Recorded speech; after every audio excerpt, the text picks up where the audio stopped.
വേദിയിലും സദസ്സിലുമുള്ള എൻ്റെ സുഹൃത്തുക്കളെ, സഹോദരങ്ങളെ, എനിക്ക് അനുവദിക്കപ്പെട്ട സമയം 10 മിനിറ്റേ ഉള്ളൂ. അപ്പോൾ അതിനുള്ളിൽ തീർക്കേണ്ടതുള്ളതുകൊണ്ട് ഞാൻ എല്ലാവരെയും അഡ്രസ്സൊന്നും ചെയ്യുന്നില്ല. പക്ഷേ ഞാൻ മുമ്പോട്ട് നോക്കുമ്പോൾ ഇവിടെ സന്നിഹിതരായിരിക്കുന്ന എൻ്റെ സുഹൃത്തുക്കളുടെ ആ തലയെടുപ്പ് എനിക്ക് വലിയ പ്രചോദനം തരുന്നു. കാരണം ഒഴുക്കിനെതിരെ നീന്താൻ വളരെ കുറച്ച് ആൾക്കാർക്ക് സാധിക്കുള്ളൂ. ഒഴുക്കിൻ്റെ ഒപ്പം പോകാനാണ് എല്ലാവർക്കും ഇഷ്ടം. കാരണം എന്തിന് വഴക്കുണ്ടാക്കുന്നു? ചെറിയൊരു ജീവിതം, ആരോട് പടവെട്ടാൻ? അങ്ങ് ജീവിച്ചു പോയാൽ പോരെ. പിന്നെ അടുത്ത കാര്യം, ഒരു മരണാനന്തര ചടങ്ങും എനിക്ക് വേണമല്ലോ. അവ പുരോഹിതൻ വന്ന് എനിക്ക് വേണ്ടി പ്രാർത്ഥിക്കണമല്ലോ, എന്നെപ്പറ്റി നല്ല വാക്കുകൾ പറയണമല്ലോ. ഇത് എല്ലാവരെയും വലിയ വിഷമിപ്പിക്കുന്ന ഒരു കാര്യമാണ്. ഇപ്പോൾ അരിക്കൊമ്പൻ എന്ന് ഞങ്ങളെല്ലാം വളരെ സ്നേഹപൂർവ്വം വിളിക്കുന്ന ഇവിടുത്തെ ഫോറോന വികാരി, അയാൾ കഴുകൻ ചിന്തകളോടെ, ഇപ്പം മഴക്കാലമായല്ലോ, അപ്പം മരണം അടുത്തടുത്തുണ്ടാകുന്നു. കഴുകൻ ശവം വീഴുന്നിടത്തെല്ലാം കൃത്യമായിട്ടെത്തും. അപ്പോൾ കഴുകൻ്റെ ചിന്തകളോടെ വന്നെത്തുന്ന ആ മനുഷ്യൻ അടുത്ത കാലത്ത് അയാളുടെ ഫോറോനയിലല്ല, അയാളുടെ ഇടവകയിലല്ലാത്ത ഒരു മനുഷ്യനെ പറ്റി ഇയാൾക്കൊന്നും ഒരു ചുക്കും അറിയത്തില്ല. അച്ഛന്മാർ ഇയാളെ, ഇപ്പോൾ ഫോറോന വികാരിയല്ലേ, ഇവന് ചീട്ടുണ്ടല്ലോ. ഇപ്പം ഏമാൻ്റെ ചീട്ടുള്ള ആൾ വന്ന് അയാളെ പ്രസംഗിക്കാൻ വിട്ടില്ല, പ്രശ്നമല്ലേ? എല്ലായിടത്തും ഇയാളാണ് പ്രസംഗം, ചരമപ്രസംഗം. അയാൾ ഈയിടെ ഒരു പ്രസംഗം പറഞ്ഞത് വളരെ ചിരി ഉണ്ടാക്കി. കാരണം സ്വന്തം മാതാപിതാക്കളെ ഒരു കാരണവശാലും സന്തോഷമായിട്ട് ജീവിക്കാൻ അനുവദിക്കരുതെന്ന ചിന്തയോടുകൂടി ഒരാൾ അയാളുടെ മുൻഭാഗത്ത്, വീടിൻ്റെ മുൻഭാഗത്ത് ഒരു വ്യാഴവട്ടക്കാലം മുഴുവൻ ഓടിടാതെ കാത്തു സൂക്ഷിച്ചു. അയാൾക്ക് വൈദ്യുതി കൊടുക്കുകയില്ല എന്ന് അയാൾ ശാഠ്യം പിടിച്ചു. എന്നിട്ട് അയാൾ എന്തിനു പറയാം, ഈ വിരോധാഭാസം അല്ലേ, അവനോന് തന്നെ ഇത് തിരിച്ചു കിട്ടുമല്ലോ. അത് കഴിഞ്ഞ് കുറച്ച് കാലം കഴിഞ്ഞപ്പം അയാൾ കിടപ്പിലായി. കുറേ കാലം കിടപ്പിലായി. അവനോൻ്റെ ചെയ്തികൾക്ക് അയാൾക്ക് തന്നെ ഈ ലോകത്ത് തിരിച്ചടി കിട്ടി. മക്കളാരും കാര്യമായിട്ട് തിരിഞ്ഞു നോക്കില്ല. അയാളെ ഈ അരിക്കൊമ്പം എന്ന് വിശേഷിപ്പിക്കുന്നത് എന്തറിഞ്ഞിട്ടാണെന്നറിയത്തില്ല, അവനോൻ്റെ മാതാപിതാക്കളെ പൊന്നുപോലെ നോക്കിയ ആൾ എന്നാണ് പറയുന്നത്. ഇത് നമ്മൾ ചിന്തിക്കണം. നമ്മൾ ഇവരുടെ ചരമപ്രസംഗം പ്രതീക്ഷിക്കരുത്, ആവശ്യമില്ല. കാരണം എന്താണെന്ന് ചോദിച്ചാൽ, നമ്മളെ സ്നേഹിക്കുന്ന നമ്മുടെ കൂട്ടുകാർ, നമ്മുടെ സഹപ്രവർത്തകർ, അവർ വന്നും പോയും 2 വാക്കെങ്കിലും പറഞ്ഞു പോട്ടെ. നമ്മളെപ്പറ്റി നമ്മൾ തെറ്റാണ് ചെയ്തതെങ്കിൽ തെറ്റെന്ന് പറഞ്ഞു പോട്ടെ. ഇതിനുള്ളൊരു അവസരം നമ്മൾ ഉണ്ടാക്കണം. ജ്ഞാനായക്കാരായിട്ടുള്ള ആൾക്കാർ എപ്പോഴും ഓരോ കാലഘട്ടത്തിലും മുൻപേ പറക്കുന്ന പക്ഷികളാണ്. നമ്മൾ മുൻപേ പറക്കാം. അതിനുള്ളൊരു അവസരം നമുക്കുണ്ടാകണമെങ്കിൽ നമ്മളെ അടിമപ്പെടുത്തുന്ന ഏറ്റവും പ്രധാനപ്പെട്ട കാര്യം സാമ്പത്തികമാണ്. ഈ ഇരിക്കുന്ന വേദിയിലും സദസ്സിലും ഇരിക്കുന്ന നമ്മൾക്കെല്ലാം ഇത് അനുഭവങ്ങളുണ്ടാവും. എങ്ങനെ ലോഹയുടെ പോക്കറ്റിൽ പൈസ ഇടാതെ നമുക്ക് അഡ്മിഷനും നിയമനവും കിട്ടിയിട്ടുണ്ടോ? ഞാൻ കൊടുത്തിട്ടുണ്ട്, ചോദിച്ചിട്ടുണ്ട്. അഡ്മിഷൻ കിട്ടണേ പൈസ കൊടുക്കണം. കൊടുത്തിട്ടുമുണ്ട്. അയാൾ ഇടയ്ക്കിടയ്ക്ക് എൻ്റെ വീട്ടിൽ വന്നിട്ടുമുണ്ട്. ഞങ്ങൾ അത്യാവശ്യം മദ്യപിച്ചിട്ടുമുണ്ട്, വർത്തമാനം പറഞ്ഞിട്ടുമുണ്ട്. ഇതല്ല കച്ചവടമാണ്. കച്ചവടമൊക്കെ നാം മുറയ്ക്ക് നടക്കും, ഞെരുപ്പിന് നടക്കും. അപ്പോൾ ഇത് എങ്ങനെയെങ്കിലും നമുക്ക് ഈ സംവിധാനം ഒന്ന് പൊളിച്ചെഴുതണ്ടേ? ഇതൊരു തുടക്കമാകട്ടെ. ഈ രാജപുരം പള്ളിയുടെ ഈ നശിപ്പിക്കൽ പ്രക്രിയ, ഇതിനെല്ലാം ഒരു തുടക്കം. ഇപ്പോൾ ഫ്രഞ്ച് വിപ്ലവം ഉണ്ടായിരുന്നു, റഷ്യൻ വിപ്ലവം ഉണ്ടായിരുന്നു. ലോകത്ത് പലതിനെയും ഇലക്ട്രിഫൈ ചെയ്തത് ചെറിയ ചെറിയ കാരണങ്ങളാണ്. ഇപ്പം എൻ്റെ മുമ്പിലിരിക്കുന്ന ഈ സ്നേഹിതർക്ക് നാളെ തൊട്ട് ഒരു തീരുമാനമെടുക്കാം. ഞാനൊരു തീരുമാനം നിങ്ങളുടെ മുമ്പിൽ വെക്കുകയാണ്. നിങ്ങൾക്കാവുമെങ്കിൽ സഹകരിക്കുക, വിജയിപ്പിക്കുക. കാരണം നിങ്ങൾ കൊടുക്കുന്ന നേർച്ചപ്പണം, അല്ലെ നമ്മുടെ കാരണവന്മാർ, എൻ്റെ ചെറുപ്പക്കാലത്ത് ഓർക്കുന്ന എൻ്റെ പിതാവിന് അത്രയും പണിയെടുക്കാനുള്ള ശേഷിയൊന്നുമില്ല. പേരപ്പനൊക്കെ ഉഴൂർ കോളേജിൽ ചെങ്കല്ല് ചുമന്ന് പോയിക്കൊണ്ടിരുന്ന എൻ്റെ ഇന്നും ഓർമ്മയുണ്ട്. ഇന്ന് കാഞ്ഞങ്ങാട് പള്ളി ഉണ്ടെങ്കിൽ അവിടെയും കല്ല് ചുമക്കാൻ ഞാനും നിന്നിരുന്നു. നമ്മുടെ പെണ്ണുങ്ങൾ എവിടുന്നെങ്കിലും മുട്ട വിറ്റും അല്ലാത്തതും വെച്ച് ചെറിയ ചെറിയ പൈസകൾ സമാഹരിച്ചിരുന്ന് പള്ളി ഉണ്ടാക്കാനും സ്കൂളുണ്ടാക്കാനും കോളേജ് ഉണ്ടാക്കാനുമായിരുന്നു. അന്നത്തെ കാലത്ത് ഈ കൂട്ടപ്പണിയില്ലേ, കൂട്ടപ്പണിയും നമ്മൾ കൊടുക്കുന്ന ചെറിയ പൈസകളും കൊണ്ട് ഇവരുണ്ടാക്കിയ സമ്പത്ത് മുഴുവൻ ഇന്ന് ഇവർ പോക്കറ്റിലിട്ടോണ്ട് നടക്കുക. ഒരു മനുഷ്യൻ ഒരു രൂപ കൊടുക്കൂല. ഈ ഫോട്ടോ രണ്ടും നിങ്ങൾ ചിന്തിക്കണം. കാരണം ഇവർ ഷൈനി എന്ന് പറയുന്ന ആ വളരെ അഭ്യസ്ത വിദ്യയായിരുന്ന ആ സ്ത്രീയെ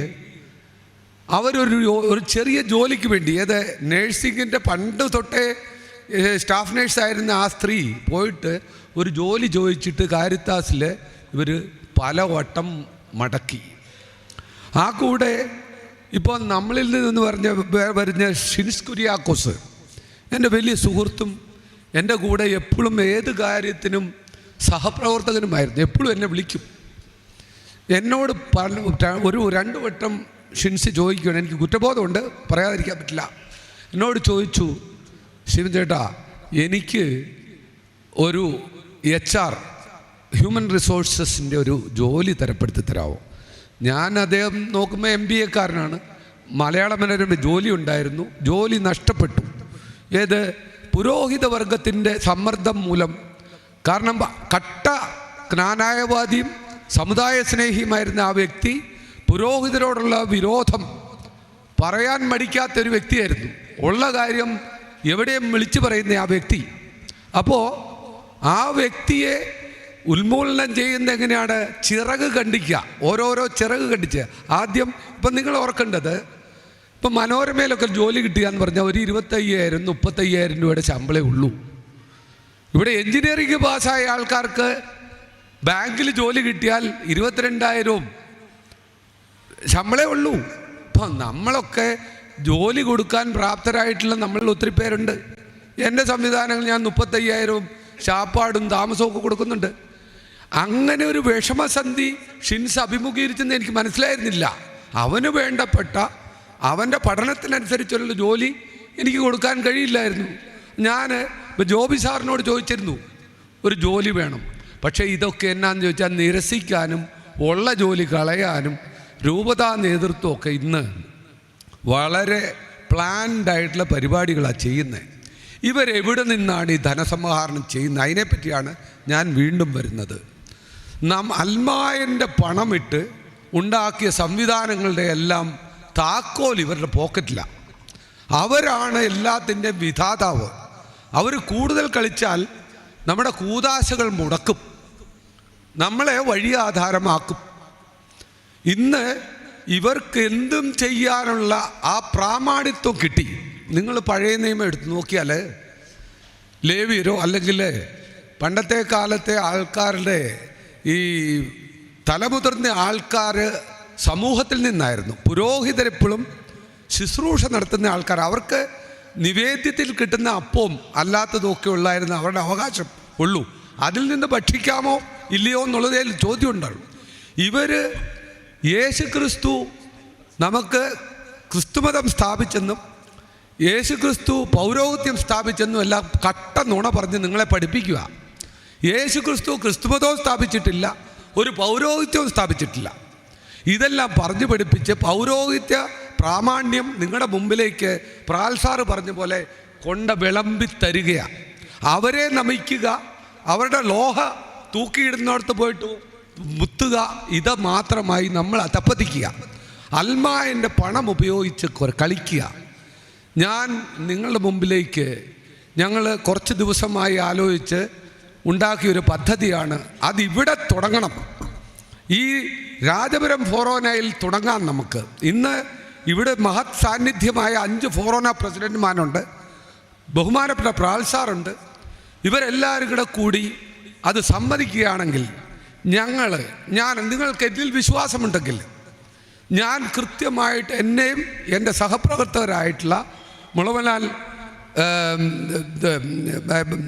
ഗ്ലൂക്കോസ് ഏട്ടനെയും ഷാജി ചാരാത്തിനെയും വിശ്വസിക്കാമെങ്കിൽ ഞങ്ങൾ 3 ആൾ ആ ചെക്കുകളിൽ ഒപ്പിടും. എങ്ങനെ? ഞങ്ങളിവിടെ ഒരു അക്കൗണ്ട് തുടങ്ങി. ആ അക്കൗണ്ട് നിങ്ങളിലേക്ക് ഞങ്ങൾ ലോഞ്ച് ചെയ്യുകയാണ്. ആ അക്കൗണ്ടിൻ്റെ കൂടെ ഞങ്ങൾ ഒപ്പിടുന്നവർ മാത്രമാണ്. ഇവിടെ സന്നിഹിതരായിരിക്കുന്ന കുറേ ആൾക്കാരുടെ പേര് ഞാൻ വിളിച്ച് പറയാം. അവരായിരിക്കും ഈ അക്കൗണ്ടിൻ്റെ ഉപദേശക സമിതി. അവരായിരിക്കും പണത്തിൻ്റെ വിനിയോഗം നടത്തുന്നത് എങ്ങനെയാണ്, ആർക്ക് കൊടുക്കണം, എത്ര കൊടുക്കണം എന്നൊക്കെ തീരുമാനിക്കുന്നത്. ഞങ്ങൾ സൈനിങ് അതോറിറ്റി മാത്രം. അപ്പം ഞങ്ങൾ അവൈലബിൾ പോളിറ്റ് ബ്യൂറോ എന്നൊക്കെ മാർക്സിസ്റ്റ് പാർട്ടി പറയുന്ന പോലെ ഞങ്ങൾ അടുത്തുള്ളവർ ആ 3 പേര് ഒരു ചെക്കിൽ 3 ആളിൽ കൂടുതൽ ഒപ്പിടാനും പറ്റുന്നില്ല. അപ്പോൾ ഉപദേശക സമിതി ഞങ്ങളെ നയിക്കും. ഇപ്പോൾ ഷൈനിയുടെ ഒരു ഭയങ്കര ദാരുണമായ നോക്കണം, ആ കാണുന്ന ഫോട്ടോയിലുള്ള ഷൈനി മരിച്ചത് ഇവരുടെ പീഡനം കാരണം ട്രെയിനിന് മുമ്പിൽ ആ പിഞ്ചു കുഞ്ഞുങ്ങളോടുകൂടി നിർനിമേഷമായി നിന്നിട്ടാണ്. ഇറച്ചികൾ ചിന്തിച്ചെതറി. അങ്ങനെ ഒരു മരണം നിങ്ങൾ ചിന്തിക്കണം. അപ്പം ആ മനുഷ്യൻ ആത്മഹത്യ ചെയ്യുകയാണ് ചെയ്തത്. ഇങ്ങനെയുള്ള ദാരുണ പ്രശ്നങ്ങളൊക്കെ വരുമ്പം രാജപുരം പള്ളിയുടെ കാര്യത്തിൽ ഞങ്ങൾക്കധികം പൈസയുടെ ആവശ്യമില്ല. അല്ലെങ്കിൽ തന്നെ ഈ രാജപുരം സംരക്ഷണ സമിതി സ്വന്തം പോക്കറ്റിൽ നിന്ന് ഇതുവരെ പിടിച്ചു നിന്നെങ്കിൽ ഇനിയും പിടിച്ചു നിൽക്കാൻ രാജപുരംകാരെക്കൊട്ട് ആവും. കാരണം തൻ്റെ ഉള്ളവർ തന്നെയാണ് ഈ രാജപുരത്തുള്ളവർ. അതുകൊണ്ട് തന്നെ രാജപുരം പള്ളിക്ക് ഫണ്ട് വലിയധികം ആവശ്യമില്ല. ഞങ്ങൾക്കിനി വേണ്ടത് കർത്താ സാറിൻ്റെ അടുത്ത് ഞങ്ങളുടെ കേസുണ്ട്. ഞങ്ങൾ ഏത് വമ്പനെയും ഞങ്ങൾ ആർഗ്യൂ ചെയ്ത് തോൽപ്പിക്കാൻ കെൽപ്പുള്ളവരാണെന്നുള്ള ഒരു ഭാഗം അഡ്വക്കേറ്റ് KT ജോസഫ് ഇപ്പം നിങ്ങളോട് പറഞ്ഞത് നിങ്ങൾക്ക് മനസ്സിലായി കാണും. അങ്ങനെ ഇവരെ ഒരു നടക്ക് ഞങ്ങൾ വിടിയല്ല. അങ്ങനെ രാജപുരം പള്ളി കരിങ്കല്ലിൽ തീർത്ത പള്ളിയായിരുന്നു. അതിനെ ഇവർക്ക് JCB വെച്ച് തല്ലിപ്പൊളിക്കണമെങ്കിൽ, ഇവർക്ക് പള്ളി പണിയുകയും കമ്മീഷൻ അടിക്കുകയും ചെയ്യണമെങ്കിൽ അങ്ങനെ ഈസി ആയിട്ട് ഇനി പോകാൻ ഞങ്ങൾ വിടിയല്ല. ഒന്ന്, പള്ളി പണിയുന്നെങ്കിൽ അതിൻ്റെ ബഹുമാനപ്പെട്ട കോടതികൾ അത് തീരുമാനിക്കട്ടെ, ശരി എവിടെ തെറ്റെവിടെ. ബഹുമാനപ്പെട്ട കോടതികൾ പറയട്ടെ, നോക്കേ പള്ളി പണിയെ, അപ്പം ഞങ്ങൾ കൂടും. പക്ഷേ ഈ പള്ളി പണി നടക്കണമെങ്കിൽ അതിന് ഇപ്പോൾ ഇവർ പൈസ ഒന്നും വേണ്ടെന്നാണ് പറയുന്നത്. ഞങ്ങൾ രൂപത തന്നെ പൈസ അങ്ങ് മുടക്കിയോളാം. കാണാം, എല്ലാവരുടെയും കുടിശ്ശിക പേരവിടെ എഴുതി വെക്കും. ഇവരെന്നും പണപ്പിരിവ് നടത്തുന്നവരും പൈസ ഉണ്ടാക്കുന്നവരുമാണ്. അപ്പം നമ്മൾ ഈ പണം, ഞാൻ പറയുന്ന ഒരു അക്കൗണ്ട് വഴി വിദേശത്തുള്ള ആൾക്കാർ വിദേശ ഫണ്ടുകളൊന്നും അയക്കണ്ട. അവരവരുടെ സുഹൃത്തുക്കളോടും അല്ലെ ബന്ധുക്കളോടും പറഞ്ഞ് ഇതിന് ഇതുകൊണ്ട് എന്നാ പറയുന്നത്, അതിൻ്റെ എംബ്ലം, അതിനെന്താ പേര് പറഞ്ഞേ, ഇത് ഓൺലൈനായിട്ട് പൈസ അയക്കാവുന്ന ആ സംവിധാനം ആക്കിയിട്ടുണ്ട്, ഗൂഗിൾ പേ. അപ്പോൾ നിങ്ങളിൽ നിന്ന് ലക്ഷങ്ങളോ കോടികളോ ഒന്നും ഞങ്ങൾ ആവശ്യപ്പെടുന്നില്ല. നിങ്ങളുടെ പണം കൊടുത്ത്, അതായത് വടി കൊടുത്ത് അടിയാണ് നിങ്ങൾ മേടിക്കുന്നതെന്ന് നിങ്ങൾക്ക് ബോധ്യമുണ്ടെങ്കിൽ ആ പണം ഇനി മുതൽ ഈ സമുദായത്തിൻ്റെ ഉന്നമനത്തിന് വേണ്ടി ചെലവഴിക്കുക. ഈ ഉപദേശക സമിതി ആ പണം എവിടെ, അതുപോലെ അക്കൗണ്ട് കംപ്ലീറ്റ്ലി സുതാര്യമായിരിക്കും. ഓരോ മാസവും അക്കൗണ്ടിൻ്റെ കോപ്പി വാട്സപ്പ് മുഖാന്തരം അയക്കുന്നതായിരിക്കും. അതുപോലെ തന്നെ ഇപ്പം രാജപുരം പള്ളി അത് സംരക്ഷിക്കപ്പെടണമെങ്കിൽ ഇന്നത്തെ കാലത്ത് പൈസ ഇല്ലാതെ നടക്കില്ല. അതിനുവേണ്ടി ഇറങ്ങി തിരിച്ച് ആൾക്കാർക്ക് ചായ കുടിക്കണം, വണ്ടിയിൽ പോകേണ്ടി വരും, കോടതിയിൽ പോകേണ്ടി വരും, കേസിന് വക്കീലിന് പൈസ കൊടുക്കേണ്ടി വരും. അതൊക്കെ കണക്കിൽ വരും. അവർക്ക് ഭക്ഷണം കഴിക്കണമെങ്കിൽ അതും ചിലവിൽ ഉൾപ്പെടുത്തും. ഒരു കള്ളത്തരോ ഇതിനകത്തുണ്ടാവില്ല. ഇതിനു വേണ്ടി പോരാടാൻ ഇറങ്ങുന്ന ആൾക്കാർക്ക് സ്വന്തം ഉപജീവന മാർഗത്തിൽ നിന്ന് എടുത്ത് ഇതിനു വേണ്ടി ചിലവഴിക്കാൻ പറ്റുന്നില്ല. അതുപോലെ തന്നെ നിങ്ങളാരും അതുപോലെ ചെയ്യേണ്ട. നിങ്ങളുടെ വീട്ടിലേക്ക് ഉപ്പും പഞ്ചസാരയും മേടിക്കാനിരിക്കുന്ന പൈസ ഇവിടെ ആരും തരണ്ട. നിങ്ങൾ വെറുതെ കളഞ്ഞിട്ട് അവരെ കൊണ്ട് അവരുടെ തന്നെ തല്ലുകൊള്ളുന്ന നിങ്ങൾ ആ പണം മാറ്റിവെച്ച് ഈ രൂപതയിലെ എല്ലാ മക്കളോടും, ഇന്നിപ്പം ലോകമെമ്പാടും ഈ കാര്യങ്ങളൊക്കെ പോവും, ഈ രൂപതയിലെ എല്ലാ ക്നാനായ മക്കളോട് ഞാൻ അപേക്ഷിക്കുകയാണ്, അഭ്യർത്ഥിക്കുകയാണ്, നിങ്ങൾ നിങ്ങളുടെ പണം വൃഥാ ചെലവഴിക്കരുത്. ആ പണം ഇവിടെ ഒരു തുടക്കം തുടങ്ങാം. അൽമായർ ശക്തരാകട്ടെ. ഈ ക്നാനായ ബിഷപ്പായിട്ട് പരിലസിക്കുന്ന മൂലക്കാട് ബിഷപ്പിനോ പണ്ടാരശ്ശേരി ബിഷപ്പിനോ നെഞ്ചത്ത് കൈവച്ച് പറയാമോ അവരുടെ വീട്ടിൽ നിന്ന് കൊണ്ടുവന്ന സ്വത്താണോ അവരനുഭവിക്കുന്നത്? അവരുടെ പോക്കറ്റിലിരിക്കുന്ന ചാവി, അതിൻ്റെ അകത്തെ പണം, സിറിയൻ കാത്തോലിക് ബാങ്കിലിട്ടിരിക്കുന്ന പണം അവരുടെ പൈസയാണോ? സൗത്ത് ഇന്ത്യൻ വേറൊരു ബാങ്ക് കൂട്ടുണ്ട്.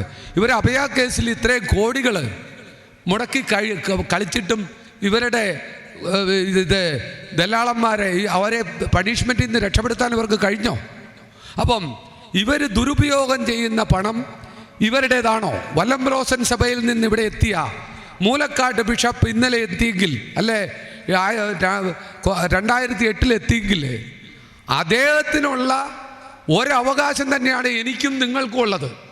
അല്ലാതെ മൂലക്കാട് ബിഷപ്പിനെ ക്നാനായ മക്കളുടെ സമ്പത്തിന് മേൽ പ്രത്യേക അധികാരങ്ങളില്ലെന്ന് നിങ്ങൾ മനസ്സിലാക്കുക. അതുപോലെ വൈദിക ശാപം, അത് പ്രാൽസാർ നിങ്ങളോട് പറഞ്ഞു കഴിഞ്ഞു. കാലം മാറി, കോലം മാറി. ഇനി നിങ്ങൾ ശാപങ്ങളെ പറ്റി ചിന്തിക്കാൻ പാടില്ല. ഇവരുടെ ശാപം നിങ്ങൾ കേൾക്കുകയില്ല. അങ്ങനത്തെ ശാപം ഏൽക്കുവാണെങ്കിൽ ഞാനും ചാരാത്ത് ഷാജിയും പണ്ടേ മരിച്ചു വീണേനെ. ഇവരെ കൊണ്ടൊന്നും ഒരു ചുക്കും നമുക്കെതിരെ ചെയ്യാൻ പറ്റില്ല. ഇവർ ചുമ്മാ കളവാണ് പറയുന്നത്. നമ്മൾ ബ്രഹ്മാണ്ടത്തിൻ്റെ കാര്യങ്ങളെ പറ്റി ചിന്തിക്കുകയാണ്. അതിലേക്കൊന്നും ഞാൻ വരുന്നില്ല. ഇവരുടെ മതോ പൗരോഹിത്യമോ ഒന്നും ഇനി വരും തലമുറകളിലൊന്നും ഒരു ലെവലേശം ഏശാൻ പോകുന്നില്ല. അവരൊന്നും പള്ളിയിലും പോകുന്നില്ല, പട്ടക്കാരെയും കാണാൻ പോകുന്നില്ല. അവരൊക്കെ മിണ്ടാതിരിക്കുന്ന എന്നതാ, നമ്മൾ കാർന്നവന്മാർ കൂടുതലും പേരും അടിമവിശ്വാസികളാണ്. പോയിട്ട് പ്രാർത്ഥിക്കുന്നു, കുർബാന കൈക്കൊള്ളുന്നു. അവർക്കൊരു നൊമ്പരം ഉണ്ടാകണ്ട എന്നോർത്തുകൊണ്ടാണ് യുവജനങ്ങളൊന്നും കൂടുതലായിട്ടൊന്നിലും ഇടപെടാത്തത്. അവർ പള്ളിയിലും പോകാൻ താല്പര്യമില്ല. അവരവരുടെ മൊബൈലിൽ അവരുടെ കാര്യങ്ങൾ അവരെല്ലാം കാണുന്നവരും പഠിക്കുന്നവരുമാണ്. യൂറോപ്പിലുള്ള എല്ലാ പള്ളികളും വിറ്റുകൊണ്ടിരിക്കുക. കാരണം ആ പരിപാടിയൊന്നും വേണ്ട.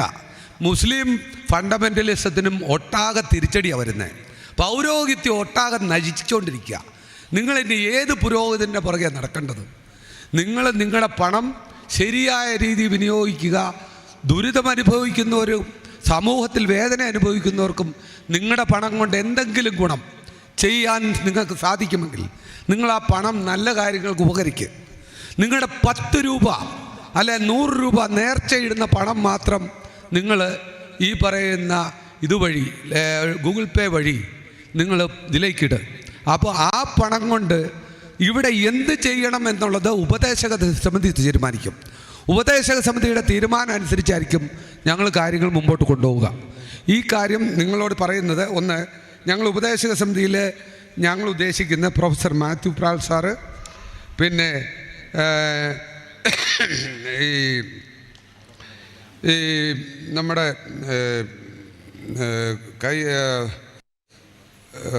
ഷിബി പഴയമ്പള്ളിയിൽ കൈപ്പുഴ ഫൊറോന പ്രസിഡൻറ്റ് അല്ലേ, ചുങ്കം ഫൊറോന പ്രസിഡൻറ്റ് ബെന്നി ചേട്ടൻ ഇല്ലിക്കൽ.